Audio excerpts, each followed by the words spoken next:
So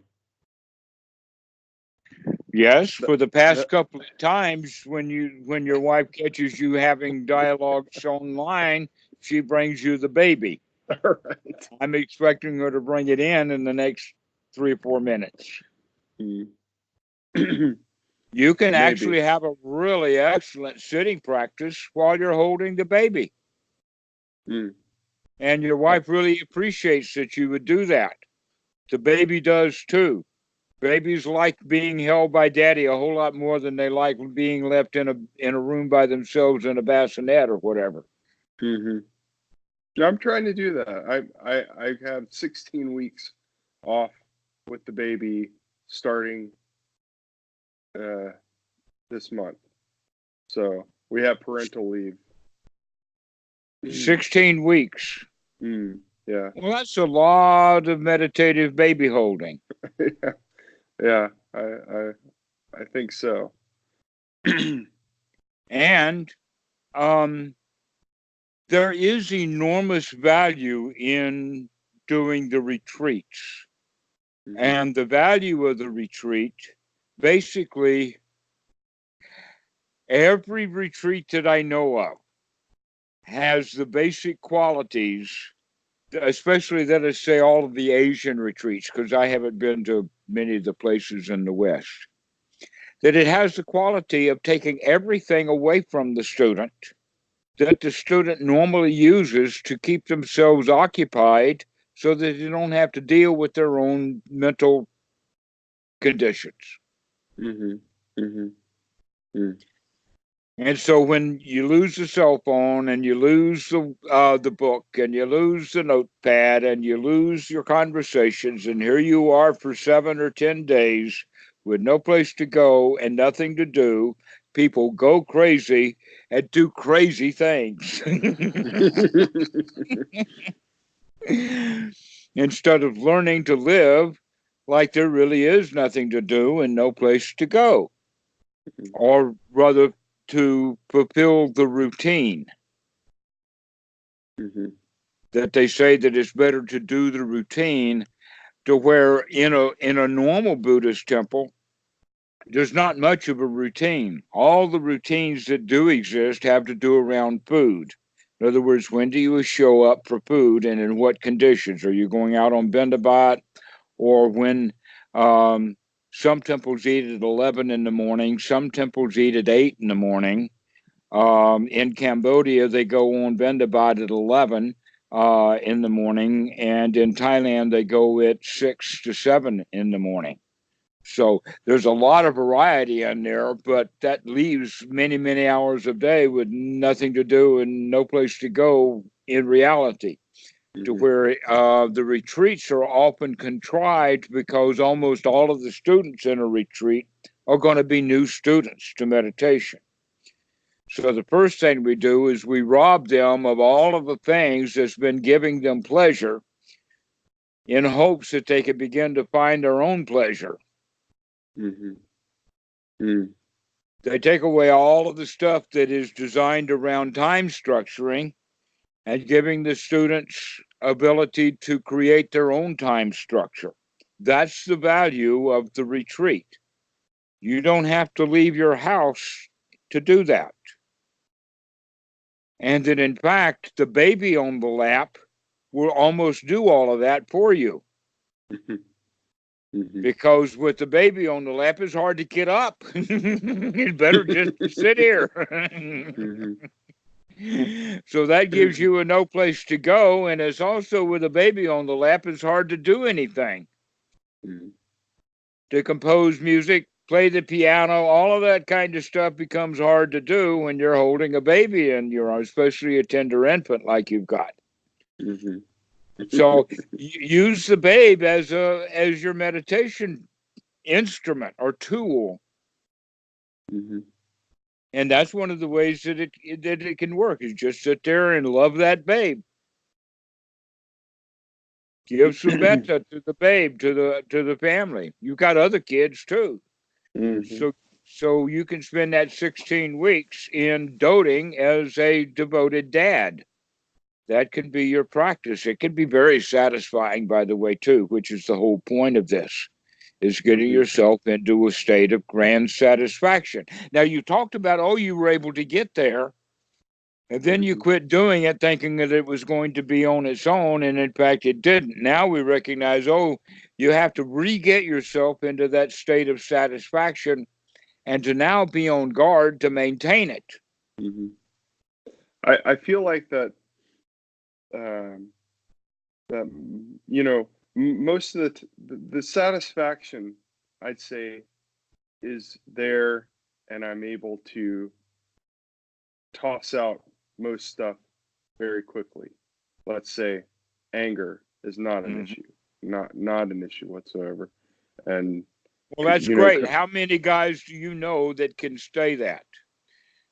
I'm not yeah, stating in the sense of being free from anger, but you're stating it in a middle context in the sense that it's not an issue anymore, not a problem. yeah, But no, nobody, and I can see it in everybody that I deal with, that they deal with anger, even my wife, you know, and not me too, until up about a month ago or so, I was still dealing with anger on some level, but anger seems like the grossest of that, the easiest thing to recognize and get rid of for me is anger. But I think that and still people will deny it. Most of the mm, people who do get angry, when they are angry, if they're pointed out that they're angry, they'll say, "What, me angry? I'm not angry. I'm just trying to make a point here." yeah, right. Exactly. They And then deny the and it's like you got I just went on a road trip with my family this past weekend, and we went Mhm. home, and it was about a 6-hour trip. And then we were coming back, and everybody was going really slowly, and everything was taking forever, and we made a million stops, and we ended up not getting home until 1 o'clock in the morning. And old me, I know, would have constantly been like, hurry up, let's go, let's come on, get in the car, let everybody. And now it's like, why do any of that? That is the biggest damn waste of time.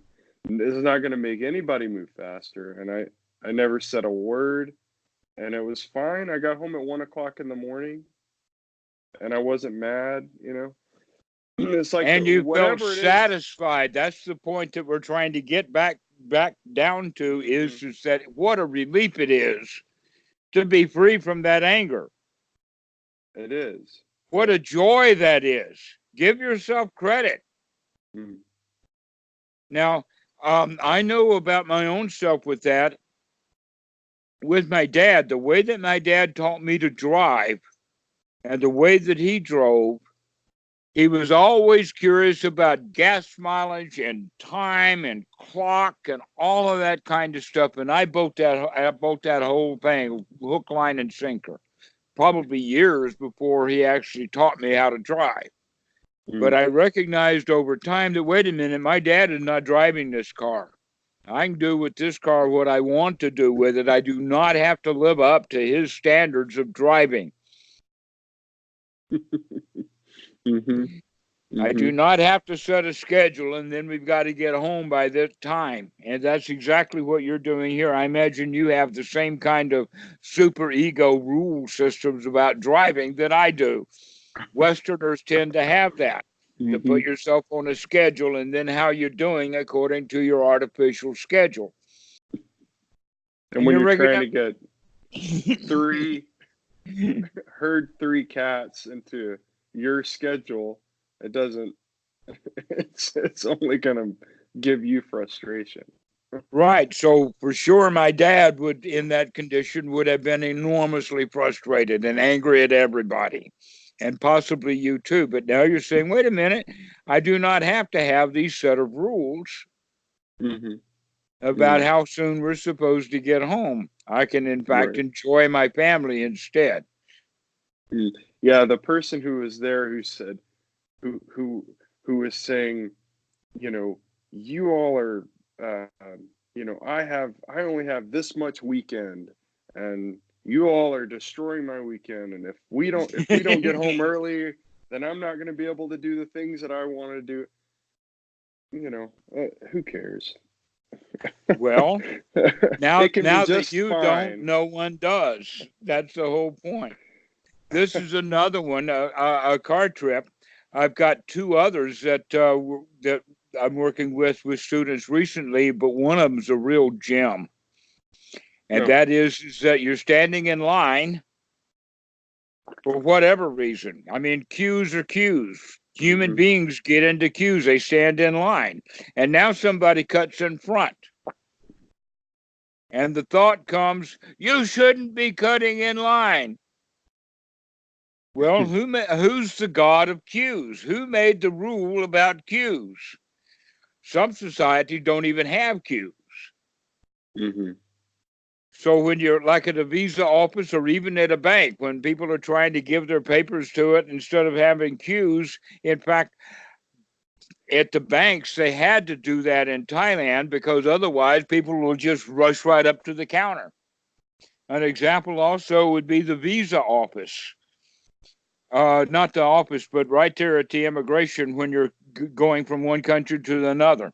But instead of having a nice long queue with every Westerner standing in line, um, the situation is like this. The guy who's doing the visa is behind a window. And when he finishes this visa, the hand is there. And so he hands the visa to the hand that is outstretched for that visa. And now he's got 7, 8, or 9 visas in front of him, each one of them held in a hand because people are coming from the side and putting their arm in with my visa like that. There's no queue. The queue Hmm. is how close can people press together to get their arm in so that they can put their visa in the window. That's because that society has no concept of a queue. But we Hmm. do. We have that Hmm. concept of a queue. Oh, you're supposed to stand in line. Hmm. Right. So Hmm. when people cut in line, then we feel bad. How long are we going to feel bad because somebody cut in line? Because we've got a silly rule about lines. And you're doing exactly the same thing. You want to get home, but here you are with a car full of people who have other plans. Mm. And they're not going according to your rule about lines or rule about driving cars. Yeah, yeah, and all those infractions would just mount up. They collect until they just, you overflow.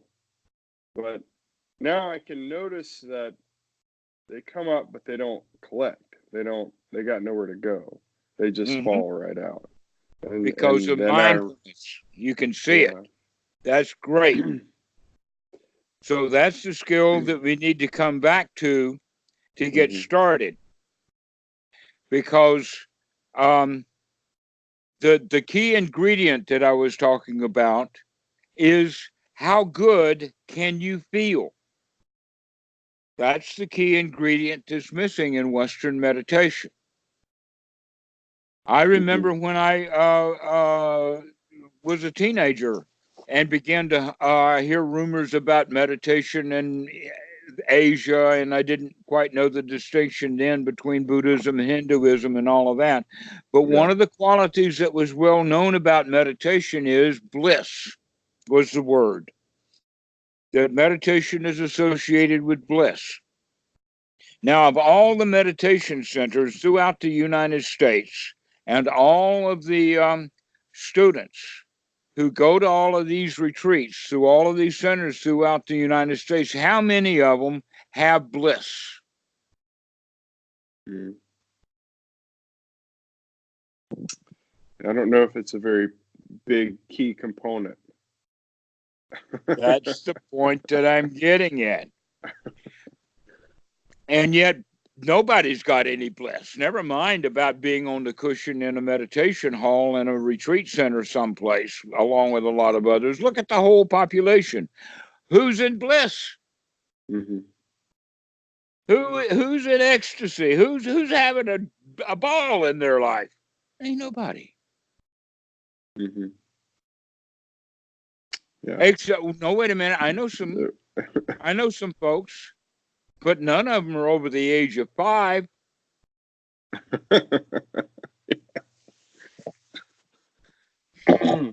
That somehow or another our society robs us of our joy. Mm-hmm. And so the job of meditation is to recapture that joy, to recapture that bliss, to train the mind to stop feeling the way that you have been feeling all of these years and start feeling again like the little child, start feeling the way you want to feel. And you were actually able to do that in a way because in the old days you would have gotten angry, but now you're choosing on that road trip that you don't have to feel angry. But you didn't congratulate yourself enough. But wow, look how wonderful it is that I'm not getting angry.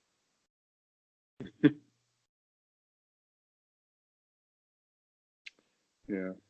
This is why step 10 of Anapanasati, of gladdening the mind, is so important. Giving ourselves voice to the training of how good can we feel, how successful can we feel, how blissful can you feel, how happy, how joyful can you feel. Play with that, experiment with it, work on it, train for it, train yourself into joy. Mm-hmm. Gladdening the mind with every breath, each in breath and each out breath. Train to gladden the mind, train for joy. And you were doing that a little bit, and then you got some satisfaction to say, whoa, this is good enough, and then you quit. So let's go back and start again. Never mind, start again. Let's go back and let's look for that joy, that great happiness, that satisfaction. And you've got an extra tool to use that most of us don't have, and that's a tender infant.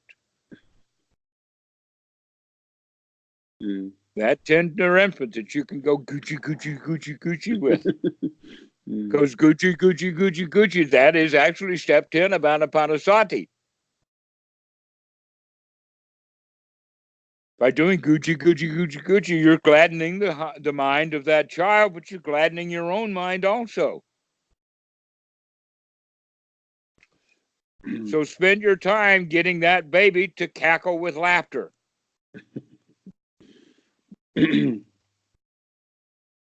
Entertain the child. Put all of your mind state into getting that child as happy as you can. Why? Because if you do that, then naturally you're not going to be in your own hindrances. You're not going to be there giving yourself a bunch of grief while making the child happy at the same time. You can't do it. If you're working on making that child happy, you're making yourself happy also.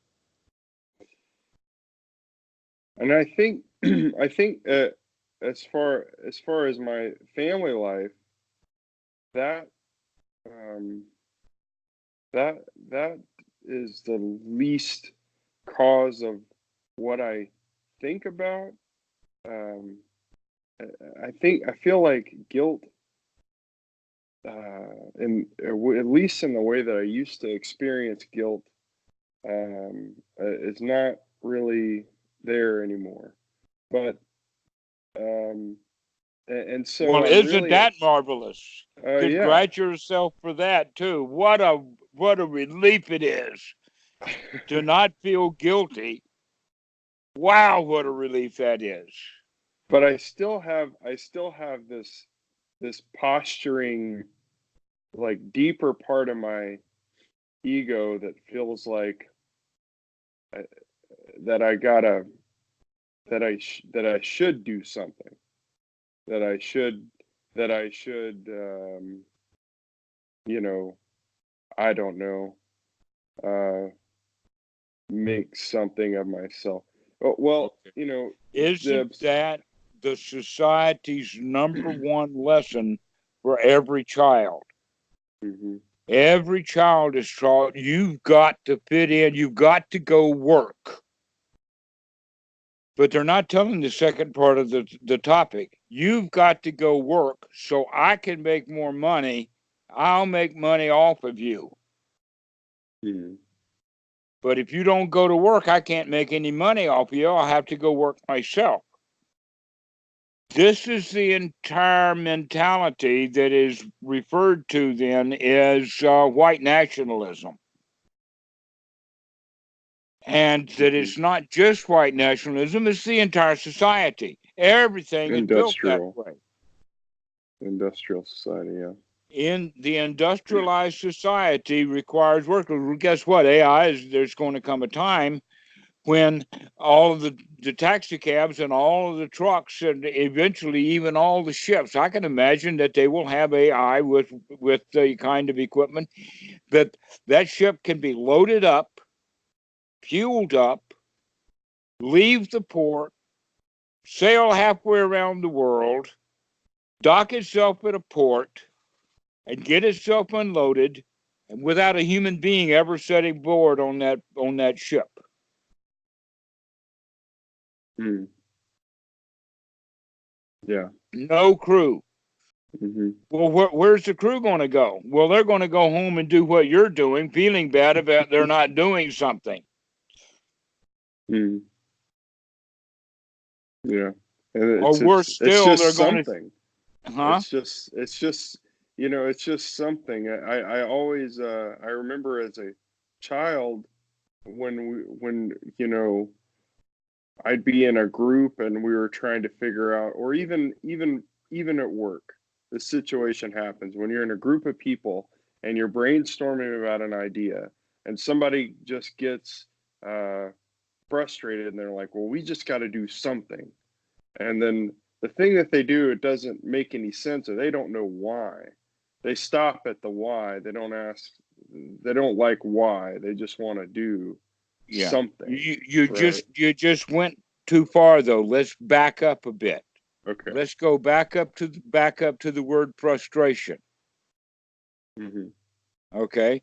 If there is frustration and they're not dealing directly with the frustration, then the frustration will remain. Mm-hmm. Until perhaps they get occupied at doing something else, and then they'll forget about the frustration. But so long as they're frustrated or thinking about frustrating, they're not doing anything about the frustration, but they're looking for something to do to drive the frustration away. Well, guess what? If they go do something and stop thinking about being frustrated, it will drive the frustration away. But guess what? You don't have to go do something to drive the frustration away. The driving it away was merely the occupation of the mind. Mm-hmm. And Mm-hmm. that's exactly why people do things out of frustration. It's because they want to get rid of the frustration, but they're not willing to deal with it directly. They deal with it indirectly. Mm-hmm. And that same mentality is used with the kind of a car that would be called a chick magnet. In other words, I buy the car because I want the girl.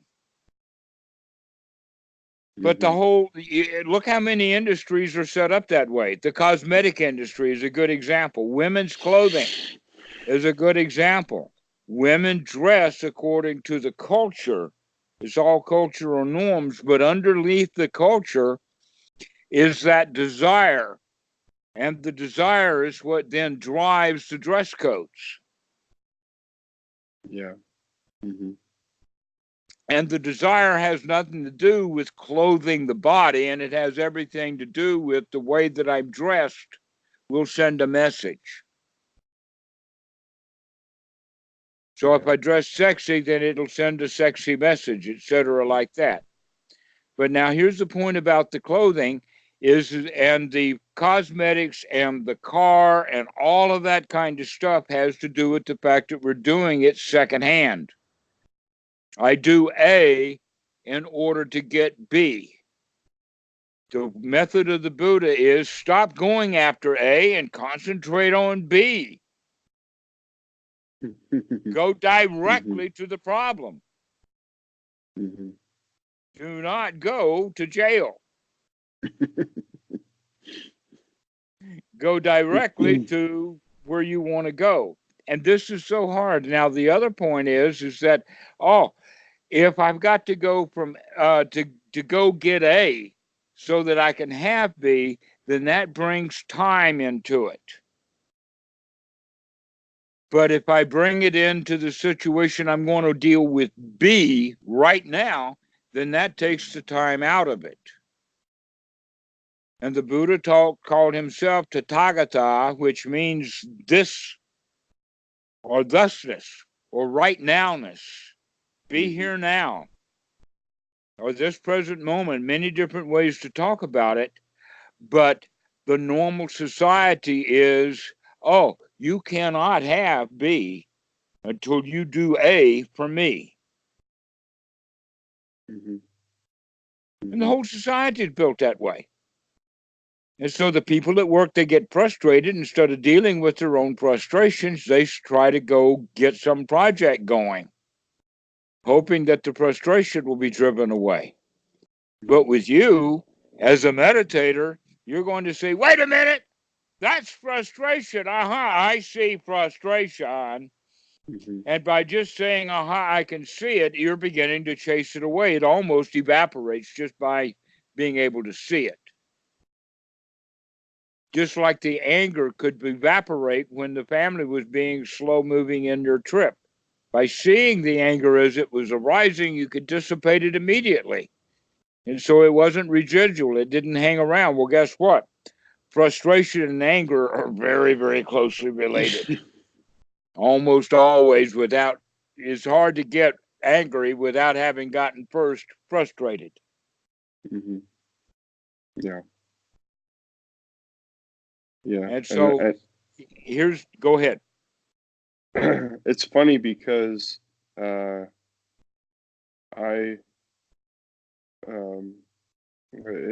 especially with my family, I used to get frustrated and angry all the time.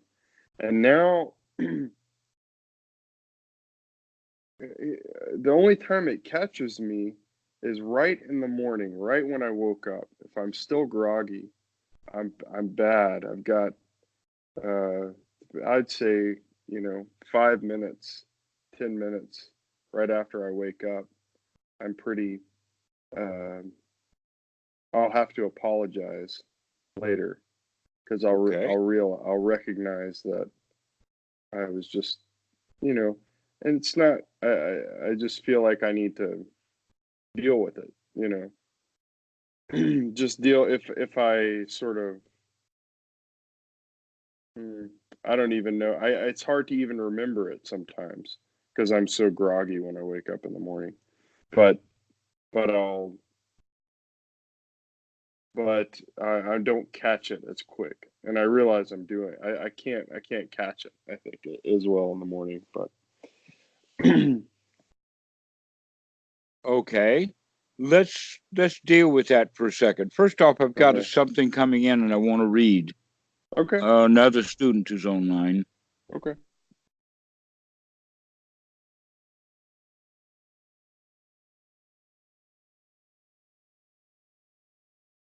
Okay, that's finished. That's good. There we go. Now we're back.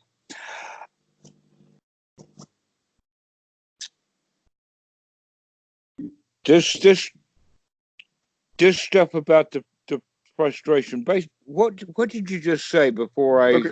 Well, what I've kind of come to grips with is that I'm kind of a different person throughout the day. I'm kind of. Now I know. Okay, I'll remind you. And so, as soon as I wake up in the morning, mindfulness hasn't booted up. Right. Fully. Okay. So I think I'm still in the. I've got it. My more ancient part of my brain. Everyone is like this. When we wake up, we wake up drowsy. That's the normal state. Part of the reason for it is because the body has been sleeping and has been not using very much oxygen. So the first thing that we have to start doing when you wake up in the morning is go into Anapanasati immediately. Start breathing. Get some air. The next thing to say is kind of a thought of, I am not going to get out of this bed until I am ready. I am not. Now, that means you might have to, in fact, set the alarm 5 minutes early so that you could do 5 minutes of getting ready to get up before it's time to get up, rather than getting up badly. And you probably don't even have to reset the alarm, because spending 5 minutes extra in bed, getting the mind set for work, will probably be made up before you get out the door. For instance, you won't spend 5 minutes yelling at the kids and yelling at mom. So don't worry about how much time it takes. But what the point is to stay in bed and luxuriate. Well, I don't really have to get up yet. Not yet. I can still have a few moments. Oh, let's make it nice. So intentionally get yourself oxygenated, intentionally get yourself in the state of satisfaction. Get yourself into a state of being a winner. That's the first thing that you want to do. But it's hard to remember that. I mean, you could have figured that out. You didn't even need me to tell you. You could have figured that out all on your own. The problem is not knowing. That's just good advice. The problem is to remember that good advice. How can you remember that good advice so that tomorrow morning when you wake up, you're going to wake up and immediately start doing some anapanasati, some gladdening the mind, some breathing, some championship feelings, to begin to feel successful? Yeah, I think I'll have to set an alarm. But doing that's a good note of doing it while in the bed, because usually your thought is you got to get up and go to your meditation spot or whatever you're going to do. But and I have been doing some more breathing techniques that help me wake up in the morning. But I don't do them until I get in my car on my way to work. But really, it'd probably help if I did it right when I woke up. Right when you wake up, exactly. Get that mind going right now. Why wait until you get in the car to wake up? Yeah, let's get that system going immediately. Now, the important point, again, that we're talking about, the one thing, they probably don't understand how important it is, but one of the important things that people do understand about meditation is sati. They use the word mindfulness, but you can see how mindfulness meditation is almost exploded, because they see the value in that.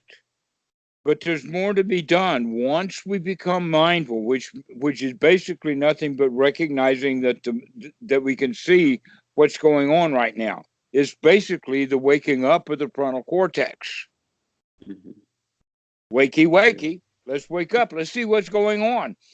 Instead of just having a hindered mind, let's see that hindered mind. Instead of feeling bad, let's see those bad feelings. That's the wake up. To see what state of mind and etc. that we're in. But now the next step, that's the one that's missing. The step that's missing is the step that going down towards that joy, that gladness, to gladden the mind. To say, oh, what a beautiful morning. Oh, what a wonderful day. I've got a wonderful feeling that everything's going my way. Have you ever heard that? That's what some old movie. Yes, actually, the Song of the South, a Disney movie, and it's about Uncle Remus. Right. Okay. Oh, what a wonderful day. Oh, what a beautiful morning. Oh, what a wonderful day. I have a wonderful feeling. everything's going my way. Okay, that everything going my way, that's in fact rapture. Everything is going my way. Why is everything going my way? Because I'm the boss here. I'm the champion. I feel the way that I want to. I have a wonderful feeling. That's what you need to start manufacturing when you wake up in the morning, and then continue to manufacture that throughout the day. How good can you feel? Mm-hmm. How good can you feel? Better. That's I could what feel needs to better. be Yeah. practiced. Yeah, you could. That's right. That's the rapture. How good can you feel? Completely absorbed in feeling good, Mm-hmm. rapturous. Ah, this is so nice. I yeah. I think I still get I get doubt that comes up sometimes when if I get, let's say, oh, I've been sort of wrapped up in politics lately, you know. You sort of get sort of wound up into for me lately it's been more, the larger scheme of where this world is going, and what my kids are going to have to deal with, and but also worrying about politics and getting wrapped up in your own um, winners and losers, and what's happening what's happening, you know and then I don't feel necessarily guilty about it, but I do feel like you know um If you identify uh-huh. as I am this or I am that, Hmm. then there is going to be problems. Bhikkhu Buddhadasa has a phrase. He's got it out of a sutta, but it basically states in his frame is nothing is worth clinging to as I mere mine. Now, what Hmm. we mean by clinging to as I mere mine is identifying ourselves with something. An example would be wanting the Democrats to do this or wanting the Republicans to do that. By identifying, I am a Republican or Hmm. I am a Democrat. Well, now, Hmm. in politics, it's a very, very complicated mess. Hmm. It's so complicated, in fact, that when a particular event happens, there's going to be things about that event that you like and things about it that you don't like. Hmm. All right. So when things happen good for the Democrats, then you feel good. And when things bad happen for the Democrats, you feel bad. And when a mixed things happen, we always feel bad. We choose to feel bad rather than to feel good. Whatever we cling to. So if you cling to I'm an American, then anything that happens to America that's bad, you feel bad. And if I'm an American, everything that happens to America, I feel good. Hmm. And so by identifying that, and that's what you're saying, but get messed up with politics means that you're grabbing a hold of it. Hmm. You're clinging to it. You're grasping it. And every time it goes up, you go up. And every time it goes down, you go down because you're clinging to it. But you cannot control the future. You cannot control the Democratic Party. Hmm.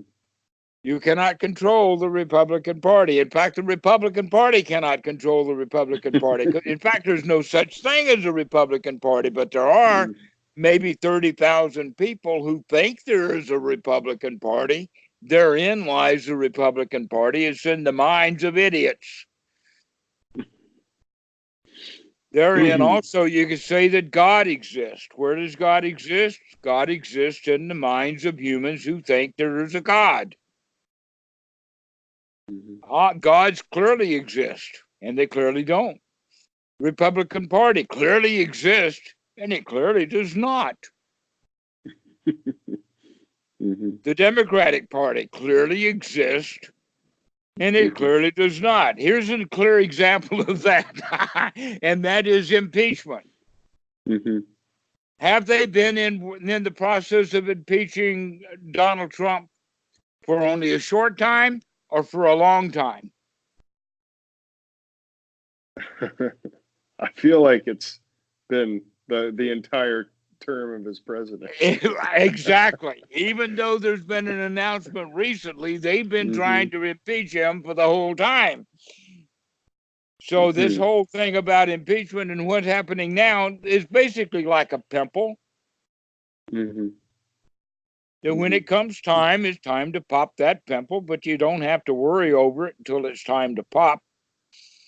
Right.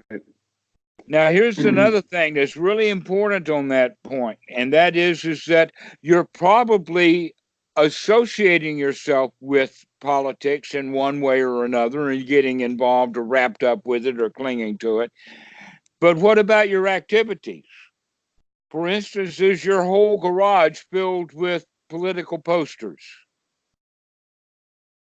No. Is it? How many political I've got posters do one. you have? You've I got one. But it's not from a political rally, and it's just sitting out there. But Yes. Okay, so you're beginning to get my point. The point in this case is that, yes, you're only identified, but you're only identified up to the point of feeling and thinking, but you're not actually identified with it enough to do it. For instance, you are not currently running for office, nor are you currently on the campaign for anyone running for office. You're not doing anything. Is that right? I'm considering it. You're considering it. Oh, considering it. Okay. That's where I'm at right now. All right. So you're considering actually going and doing something that will make you feel bad. Right. But right now you're already feeling bad and you're not even doing anything. So now we're coming down to the Big Corral, the four ways of looking at it. You can either choose to do something or you can choose to not do something. And right now you're in the state of not doing, but you're considering doing. But the whole Dhamma is not about doing and not doing. The whole issue of the Dhamma is feeling. How do you feel about it? So you could do it and feel bad, or you could do it and feel good, or you could not do it and feel bad, or you could not do it and feel good. And if you're doing it, that's work anyway. So if you already feel good, then why do it? It's only because you feel bad about the politics that you want or are considering going and doing something. Yeah.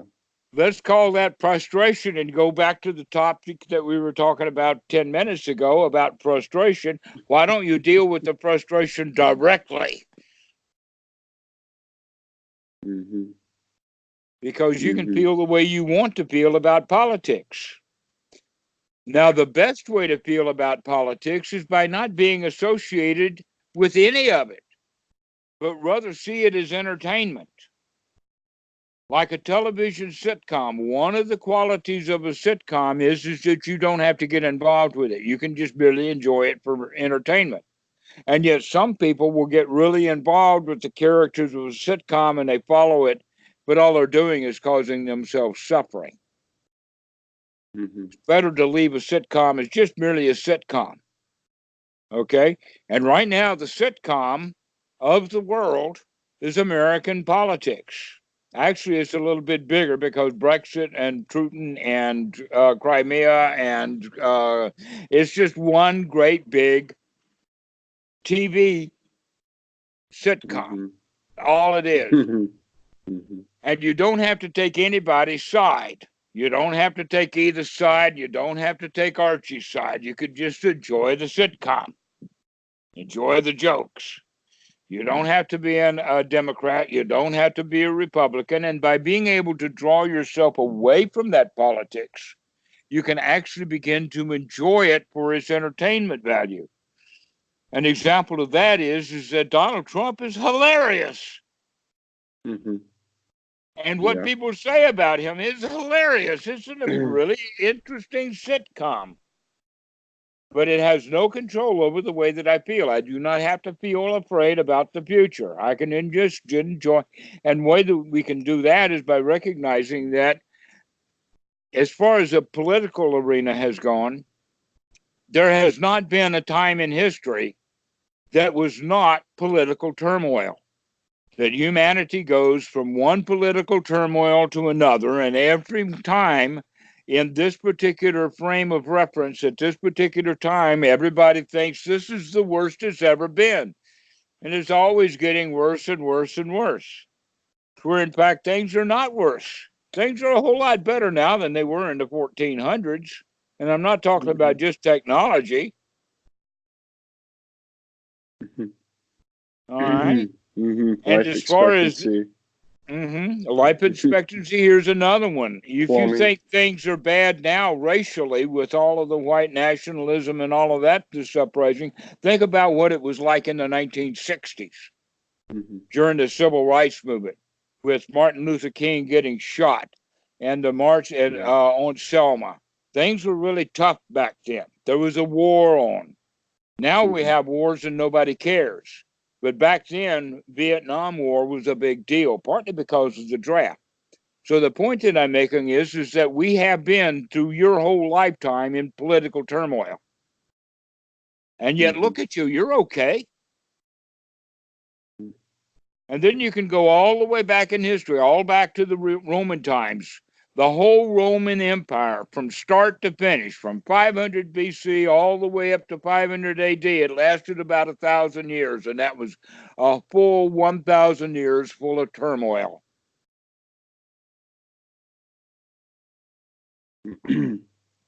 Turmoil in the beginning, turmoil in the middle, and turmoil in the end. And that's what politics is all about. That's, in fact, I like the word politics in the sense of poly means a lot of, ticks.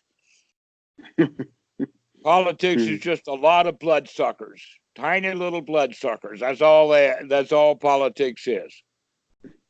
Just a bunch of ticks trying to find something to suck on. That's why life sucks, by the way. You know that life sucks. Why does life suck? Because everything that's alive sucks. They suck on things. And so if your life sucks, stop sucking on things. This, by the way, is the Pali word is called prita, that in the Thai language has become the word P. It's got a rising tone, P. And that the prita is often described visually as something like a balloon that's got a great big body and a tiny little mouth. So that no matter how much this prita sucks, no matter how much desire it has, it never gets filled up. Right. Well, that's the politics. Nobody ever gets enough. Donald Trump thought he was going to get enough by getting elected, but now he wants reelected. Now, that's also capitalism. Capitalism is more is better. Keep sucking. Keep sucking, keep sucking, keep sucking. When are we going to stop sucking? When is enough enough?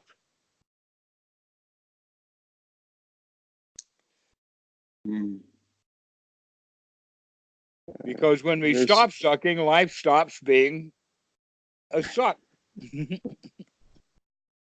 It just seems like it's nature, to a certain extent, for things to keep, expanding. I guess it's kind of built into the universe that we just keep expanding and getting bigger. I think it for me with politics, you know, and I guess, and this comes back to everything, but if It kind does. if the stakes of the world, you know, are a sitcom, like you say, like if you can view politics as being a sitcom, and that, you know, really, you know, a lot of things could be decided. Let's say global warming, right? Okay. then Can you be happy at 69 degrees? yeah, yeah, Can you be happy at 79 degrees? yeah, Can you be happy at 89 degrees? yeah. You see where this is going. Can you be happy at 99 degrees? Well, now we're getting into I you know, yeah, maybe. Let's say that it gets so hot that it kills you. Right. Okay, can you be happy dying? Hmm. Excruciating death at this point. Well, you're the one I who's could give using it the a word shot. you're the one who's using the word excruciating. I'm That's just true. using the word 99 degrees. Yeah, you know, I could see. That in I'm fact, much if you less can scared enjoy of death yourself than I at used to 99 be. degrees, if you can be comfortable at 99 degrees, then it's not a terrible suffering. It's not excruciating. Mm-hmm. Mm-hmm. Mm. Excruciating is in a state of complete dissatisfaction. Right. Well, you already know how to be unsatisfied. You already know how to make life excruciating. Having the family go home slowly while you want to go home quickly, that's excruciating. Yeah. Yeah. All right. I think I think there's a maybe it's a deeper level, maybe it's more superficial, but the uh you know, I had a dream that a very vivid dream about the world ending. And I basically the dream went something like I had gotten a new job and I got a text alert on my phone that said uh you know, this the sun is about to explode and Okay. the world will be over in 15 minutes. And Okay. but the dream was so real that I kind of had to deal with it. That, you know, all of human history gone, none of it mattered. No one will ever see it. No one will Bye. ever know any of us existed. Which is Bye kind bye, of cruel world. I'm out of here, and so are you. which is kind of really what we're dealing with. You know, I mean, on one level, it's highly unlikely that well, you know, I mean, I don't know. The whole universe will end at some point. Who knows? But uh, A better when the question more, not is who yeah, knows, but who cares? uh-huh, That's the more important question. Most of the people who do the most caring are the ones who don't know. Those uh-huh, who know, they don't care. okay, Or they know enough that hmm they don't care. hmm And what do they they know know? enough. They know that that caring is not going to help. Hmm Your worries about global warming is only going to make the planet a little bit warmer because of all the mental energy that you're putting out worrying about global warming. You're not helping.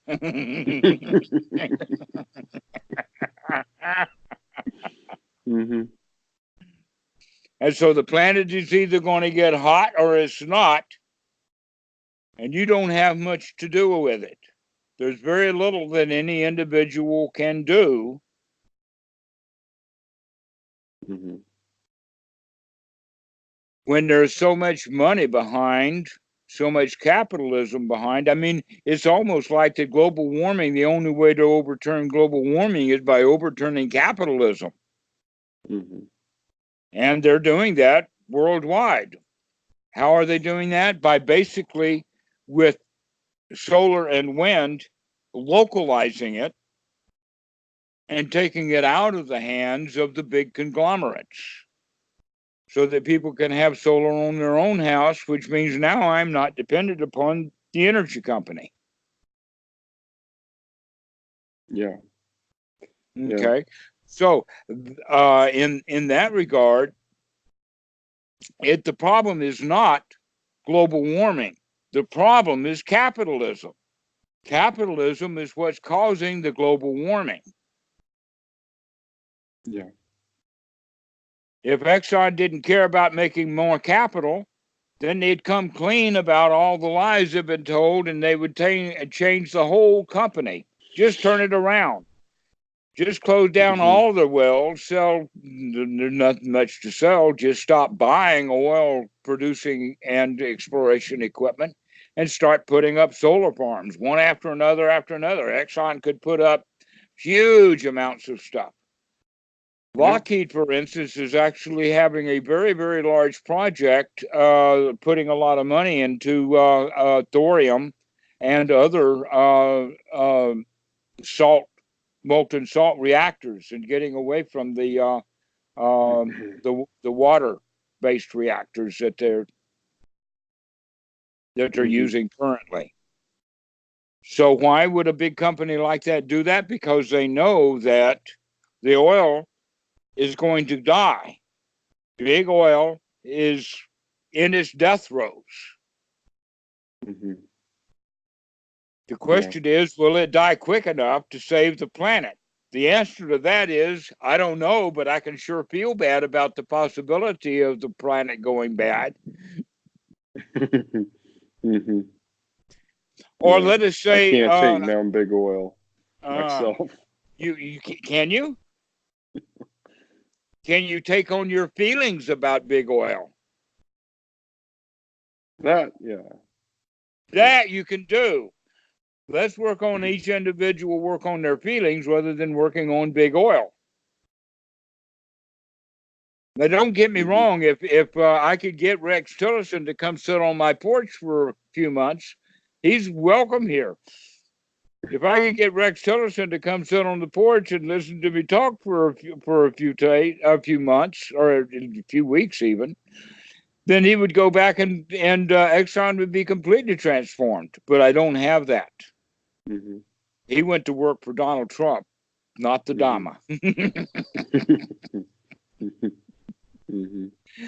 So we don't have any of that control, but we do have control over how we feel. And that's your job, is to stop thinking about politics as if you've got to do something in order to stop feeling bad, and stop feeling bad directly. Go directly to B. You do not have to go do A in order to get B. Rather, you work directly with your feelings. So your feelings of frustration or your feelings of anger, you've already started to watch that you can control your feelings. You don't get angry the way that you used to do. Use that as your guide, and you recognize you don't have to get frustrated even anymore. That you can stay in a state of satisfaction. But in order to do that, it's got to be a very high quality state of satisfaction, something that's really valuable and worthwhile maintaining, rather than, oh, I'm satisfied. Yeah. Because that's on the verge of becoming dissatisfied. No, let's get the satisfaction way up there. Okay. And you can do that with an infant in your lap. You can do that by not doing anything other than that. So if you're going to have that long time off, use your infant to manufacture joy for you by manufacturing joy for the infant. Make your family happy family. One question that I would have in that regard is about your wife. Has your wife noticed, other than you being grumpy early in the morning, that you're not getting angry the way that you used to? Has she seen that? Good. So there's your verification. The Dhamma is working for you. Let's continue on with it.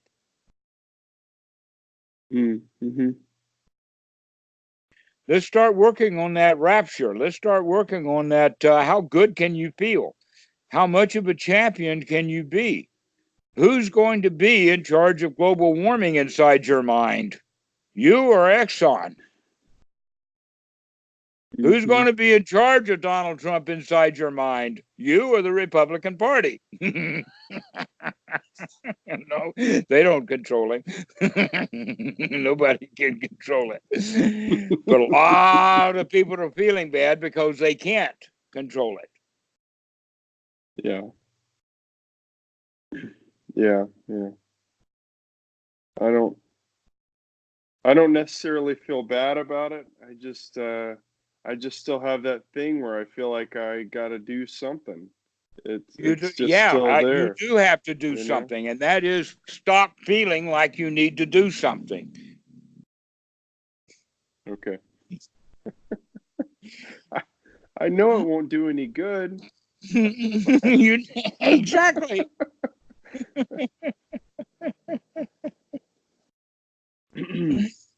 So let's use this moment to go back into practice.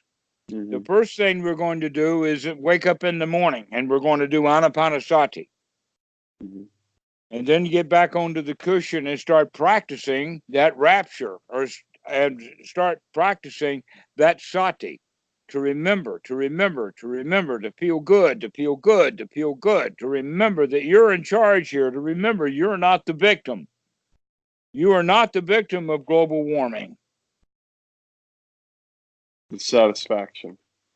Have that satisfaction. Let's bring that in. Step 6 of Anapanasati. Step 7 is to maintain that satisfaction, but it's got to be good, top quality, a skill to be developed. How good can you feel? With every breath, get it general. What kind of breathing? Is there any certain kind of breathing I should do, or? Well, so long as it gets good air in, it can be slow or long in time frame, but the important thing is to get some oxygen in. One of the ways that we can do that would be by practicing panting, or the kind of breathing that you would have when you were out of breath, for instance, climbing a hill or running.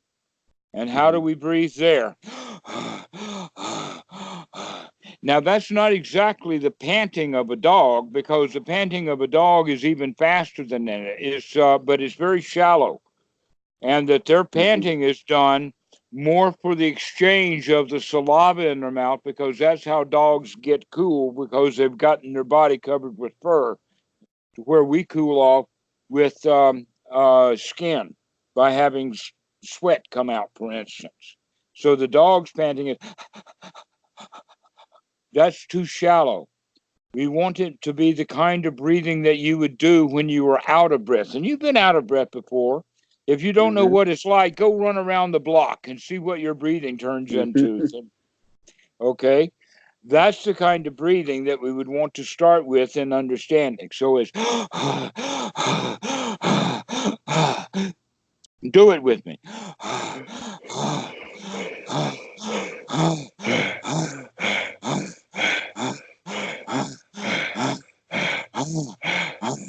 Keep going.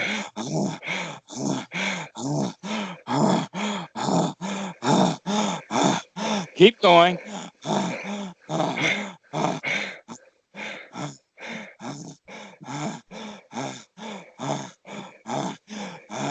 Keep going.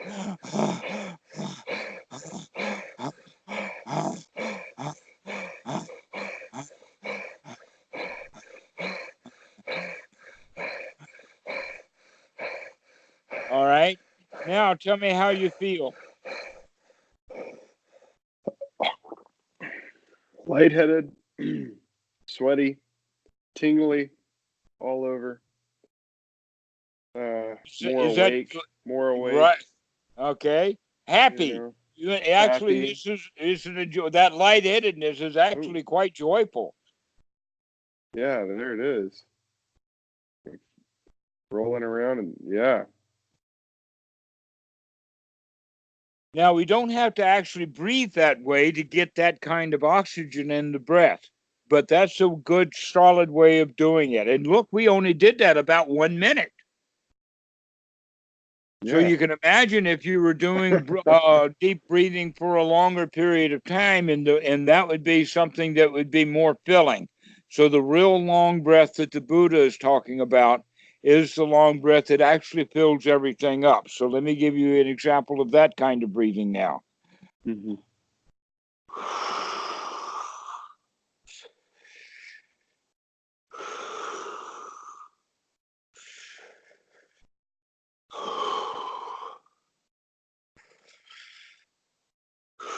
So start breathing like that with me.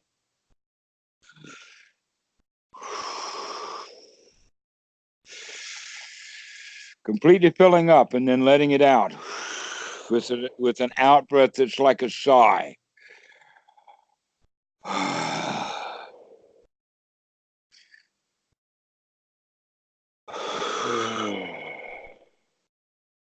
Okay, does this not also have that same lightheaded feeling?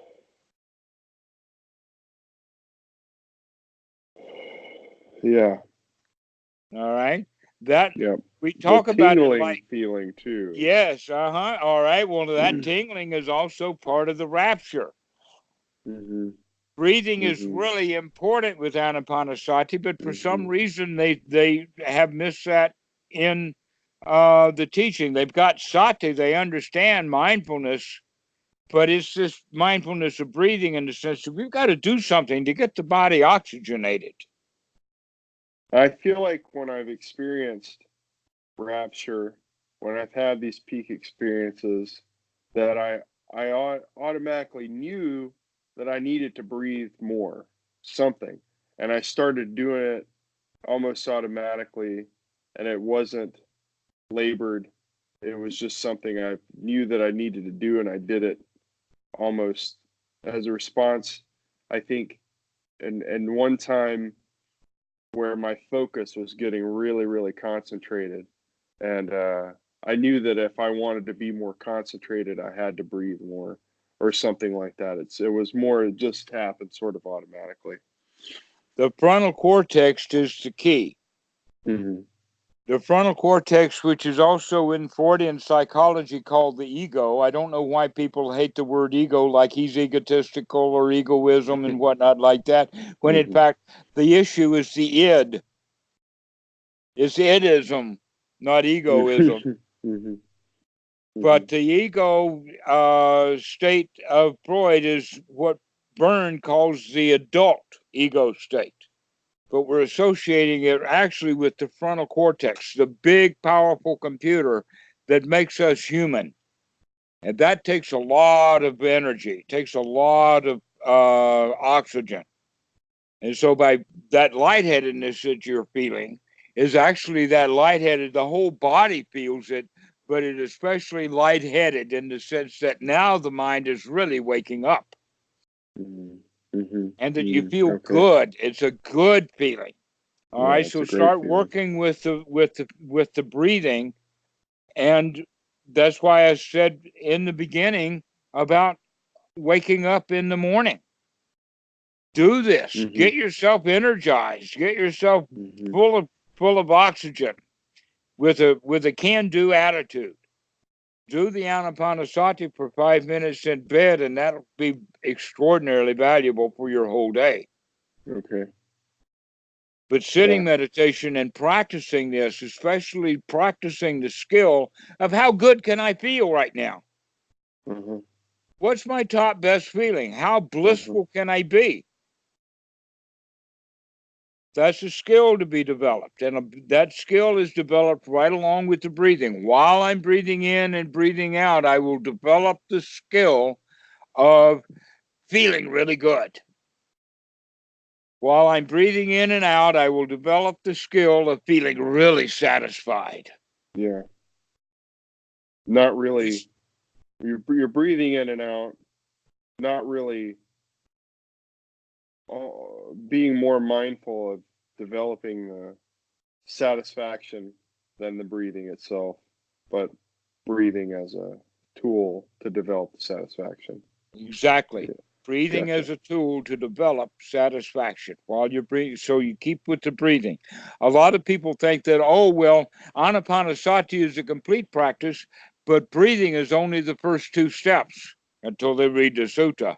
And then they say, oh, no, at every step it's talking about while breathing in and, mindfully breathing in and mindfully breathing out, we develop the skill of anicca.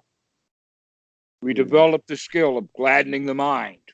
We develop the skill of how good can I feel? What kind of a champion can I be right now? How high is my rapture and how deep is my satisfaction? This rapture, this feeling of feeling really good, really strong, really powerful, really on top of the world, the can-do attitude is actually, that's the first step of the noble path. Why? Because all the ordinary people are victims. We're developing the skill of being a champion, of being the boss of these here parts. I feel like I've heard you say this before. Pardon? But I said I feel like I've heard you say this before. But well, some I have to reason I say it need to be several times. You reminded gotta of it. sink it in. Yeah, get it in there. Well, it's past midnight here, so I'm gonna have to go. But good talking to you, Dhammarato. Well, okay, you've got it planned. You I'm got to gonna get do it. back into practice. Go do it. All right. So All give me a right. call in a week or so, and we'll discuss. Okay. Great. All right, All right. Eric. We'll See you see you. then. Great Okay. talk. Bye bye. Bye.